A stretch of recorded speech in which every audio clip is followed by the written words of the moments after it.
Bonjour tout le monde, il y a 6 ans, je fondais Clôture Division.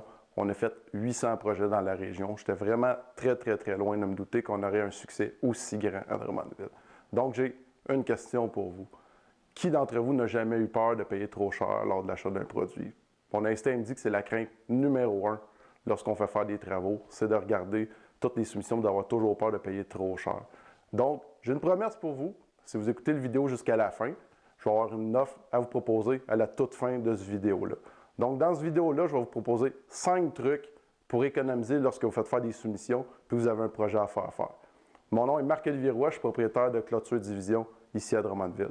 Truc numéro 1, c'est de rencontrer un professionnel, soit à votre domicile ou sur les lieux des travaux à exécuter. Souvent, quand je rencontre mes clients, c'est beaucoup plus facile de regarder vos besoins et vos attentes quand on est sur place, puis de bien vous conseiller. Des fois, les gens font faire des travaux qui sont un peu inutiles par rapport à leurs attentes. Fait que nous, là, notre travail, c'est vraiment de vous conseiller, de savoir quels sont les travaux les plus réalistes à réaliser en fonction de vos attentes puis votre budget.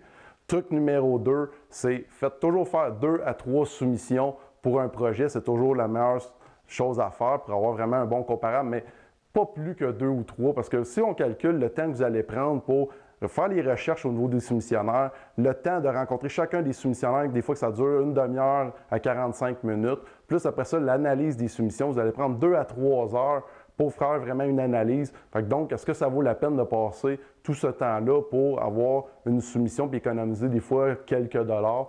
Je ne suis pas sûr que le calcul en vaut vraiment la peine. Truc numéro 3, c'est toujours de penser à long terme. Si on fait juste regarder des fois nos routes, je pense que c'est le meilleur exemple que les gens peuvent avoir en tête. C'est que si on n'a pas de devis, on n'a pas les normes de construction, bien, c'est toujours de se dire qu'est-ce que la personne va nous proposer comme produit. Donc, toujours penser à long terme et non à court terme. Truc numéro 4, c'est de toujours vérifier avec vos voisins. Des fois, on peut séparer la facture en deux. C'est à ce moment-là un très bon rabais. Ou des fois, avoir un prix de volume. Tu sais, si vous êtes 2, 3 voisins en ligne qui font faire des projets en même temps, c'est sûr que vous allez avoir une meilleure offre du soumissionnaire que si vous êtes uniquement un à contacter, l'autre contacte 2 mois plus tard et l'autre va faire les travaux quelques semaines par après. C'est toujours mieux de se parler, puis vous allez à ce moment-là obtenir une bien meilleure offre au niveau des différents soumissionnaires. Et le truc numéro 5, c'est vraiment le meilleur truc, c'est oser demander et négocier. J'aime autant qu'un de mes clients avec qui j'ai une belle relation m'appelle et tente d'avoir une belle transaction gagnant-gagnant avec moi qu'il ne m'appelle jamais parce que j'étais juste un petit peu plus cher que mes compétiteurs. Puis à ce moment-là, la relation d'affaires vient de se terminer à ce moment-là. Donc, c'est toujours mieux de demander et négocier. Oser le faire, c'est aussi simple que ça.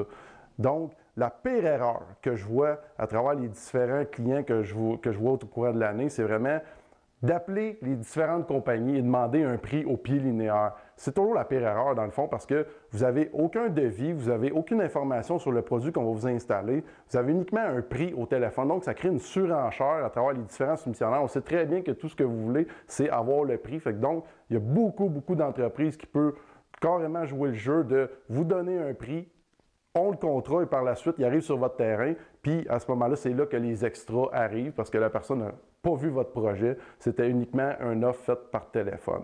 Donc, n'hésitez pas. Si vous voulez nous contacter, vous avez des questions, vous pouvez nous contacter via courriel, la boîte de messagerie sur le site web, notre page Facebook ou carrément me contacter par téléphone. Ça va me faire un plaisir de vous rencontrer. Puis, n'hésitez pas. Donc, pour l'offre que j'avais à vous faire à la toute fin, la promesse que je vous ai faite, si vous voulez avoir votre bon de réduction, juste à contacter avec moi, écrivez-moi un petit courriel, j'ai écouté la vidéo jusqu'à la fin, et puis moi, à ce moment-là, je vais vous faire parvenir un bon de réduction que vous pourrez imprimer et nous présenter si vous confirmez une commande avec nous. Sur ce, je vous souhaite une très belle journée et merci à vous tous de nous avoir écoutés.